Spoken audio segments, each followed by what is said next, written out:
Kung bago ka lang sa channel na to at isa kang true-blooded Aldab Nation na nagmamahal po kila Maine Mendoza at Alden Richards, tama po ang channel na pinuntahan mo, kaya consider na kitang bagong subscriber. Welcome back mga ka-Aldab. Ito na naman po ang inyong lingkod, si Mr. Destiny, at magbibigay tayo ng mga kaganapan po ngayon sa social media, kung gaano nga po kabise si Richard Paul Carson at yung mga ganap naman po kay Mrs. Paul Carson. Marami nagtatanong sa atin mga ka-Aldab, at marami rin tayong komento na nababasa na kumbaga aalis daw si Alden at pupunta nga po raw sa London o sa United Kingdom. Well, ito nga po yung sinasabi ko at pinapaliwanag ko na si Alden po talaga wala na nga pong project na maaasahan pa sa GMA dahil lilipad na nga po ito sa July 5 at 6 para nga po sa piyesta daw mga ka-Aldab sa London. Kaya nga sabi ko sa inyo, lahat po ng mga project ni Alden talagang inano niya na yung tipong kinuha niya na, hindi po ba, yung mga endorsement na hindi natin ina-expect nakikita na po natin kay Richard Paul Carson.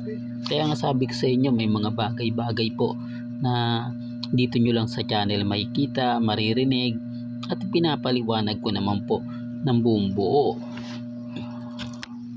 Ang problema lang po mga ka-Aldab, syempre maraming bitter sa channel natin, maraming mga komento, maraming galit na galit, di po ba? The real talk to mga ka-Aldab, lalo na po nung bumalik si Maine, lahat ng sinabi nila, lahat ng mga ano nila nagbaliwala, di po ba? Yung tipong hindi na nila naisip pa na ganun yung magaganap at ganun yung mangyayari. Sinasabi ko lang po ito mga ka-Aldab sa mga taong bitter po sa channel ni Mr. Destiny, sa mga taong nagre-react at sa mga taong nagko-komento. Ramdam mo kasi yung presensya nila Mengay at ni Alden, hindi po ba? Na pagbabalik nga po ni Alden talaga naman pong babaha ng mga katanungan, babaha ng mga issue na masasabi mong ganito, masasabi mong ganyan, di po ba? Kaya nga sabi ko sa inyo, relax lang po kayo, maging matatag, maging kampante. At pag-usapan natin yung mga basher ni Alden ngayon. Nag-react na nga po o nag-post na nga po si Lolit Solis. Siyempre kailangan natin ng ebidensya at resibo. Ito yung sinasabi sa akin mga ka-Aldab na tinatanong nila, Mr. Destiny, totoo ba na nabash pa talaga si Alden ng gusto dahil sa post niya, o kaya siya nag-post, kaya siya nagkomento dahil grabe yung pang-iinsulto na binato sa kanya? Hindi, real talk to. Kaya nga po mga ka-Aldab kaya nga po sabi ko sa inyo, may mga tao talagang kumbaga galit na galit kay Alden. Ito po yung mga taong may hidden agenda kay Alden, di po ba? Siguro sapat na po itong post ni Lolit Solis. Alam nyo sa akin, wala naman pong kumakampi, wala pong naniniwala bukod sa Aldab Nation. Sinasabi po nila, naku, wag nyong yan si Mr. Destiny, fake news yan, nag-react lang naman si Alden kasi may nagtanong lang siguro, may nag-comment lang ng fans, hindi po ba? Ganun naman po sila pag sinabi natin babatikusin po natin, bakit hindi nila mabatikos ngayon si Madam Lolit Solis? The real talk mga ka-Aldab, para lang malinaw, para lang klaro. Kaya nga sabi ko sa inyo, may mga bagay-bagay po na masaya po tayo, may mga bagay-bagay po na mahirap nga po talagang ipaliwanag, lalo na nga po kapag ang pinag-uusapan natin ay ang fandom ng Aldab Nation, di po ba?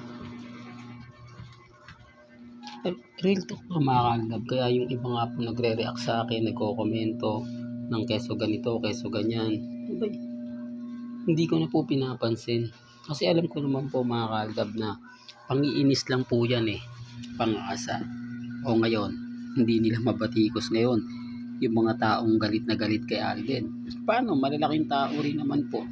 Sa dami ng achievement ni Alden, sa dami ng mga nakukuha niya at tatatamasa niya, biro mo bagong kotse, ilang kotse nga po ba yung pinakita ngayon ni Alden Richards? 2. Bukod pa po dyan sa nakikita niyong kulay puti, may kulay black pa po na ipinost din po niya. Kaya marami talaga naiinggit, tapos maraming award. Biruin mo, 2 award na nakuha sa pulang araw. Tapos siya pa po yung pinakabatang direktor sa Mobile Pan. Samantalang marami nga po daw artista ang gustong maging direktor, pero si Alden nagawa niya agad-agad. Samantalang kumbaga ilang taon pa lang siya sa showbiz, samantalang yung iba talagang matanda na sa showbiz na gustong maging direktor, pero hindi po nila nagawa. Although sinubukan din nila, nag-produce, naggumawa ng, pero hindi nag-click Hindi, real talk talaga, hindi po nag-click. Kaya kita nyo si Alden Richards, talaga namang, hindi po ba? Ngayon sabi ko sa inyo mga kaaldab, sa dami ng mga naiinggit kay Alden, sa dami ng mga taong bitter na bitter kay Alden, gagawin at gagawin po nila lahat para lang po mapabagsak si Richard Paul Quezon. Gagawin nila yung mga bagay-bagay na sa tingin nila makakatulong po sa agenda nila. Kaya sabi ko nga po sa inyo, yung mga nagpapabagsak sa Aldab Nation, wala. Di po ba? Ngayon yung Kat din tahimik. At syempre kung tahimik ang Kat din, mas tahimik ang Armin. Dahil nabas po sila yung Kat din na matatapang, na lagi pong binabas si Mr. Destiny. Ano na ngayon sila? Nga.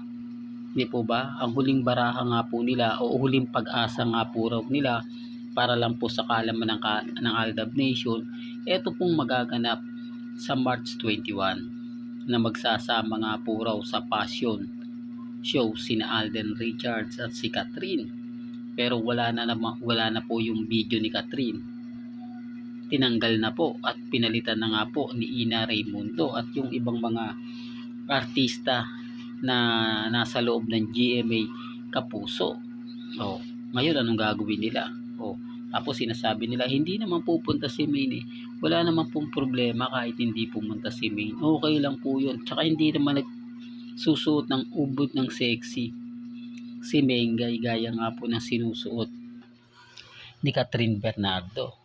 Kaya nga po yung sinabi ko na yung mga suot ni Mengay sa fashion show ng Benz, hindi po ba hindi siya sobrang sexy? Although maganda siya sa mata. Maraming kumampi kay Mr. Destiny. Mr. Destiny, tama yung sinabi mo. Alam ko yan, nakita ko yan.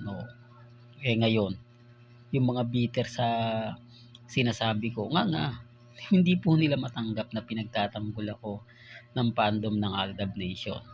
Hindi nila matanggap na sa dami ng mga ina-update ko, mas marami pa rin po ang sumisimpatya at nanonood sa channel ko, na kahit pinagbabawalan po nila, na kahit sinasabi nila, huwag nyong balakin, huwag nyong tangkilikin yung channel ni Mr. Destiny dahil paasa channel lang yan. Pero marami pa rin pong bumibisita, marami pa rin pong dumadalaw, at natutuwa naman po ako dahil naandyan pa rin po kayo at hindi nyo ako iniiwan, na kahit po binabasa ko ng gusto. Di po ba? Kaya relax lang po kayo, maging kampante. Malay nyo, di po ba? Biglain na lang tayo nila Mr. and Mrs. Paul Quezon. Yan po yung inaabangan natin. Yan po yung gusto nating makita. Kaya lagi lang kayong tututok sa channel ni Mr. Destiny para lahat po ng mga latest, lahat po ng mga pinag-uusapan sa Instagram, sa Twitter, sa Facebook, updated kayo. Basta may nabasa kayong hindi maganda, hindi kaaya-aya, punta lang po kayo dito. Ako na pong bahala magbigay sa inyo ng kumpletong detalye. Base po mismo sa mga malalapit kila Mr. and Mrs. Paul Quezon.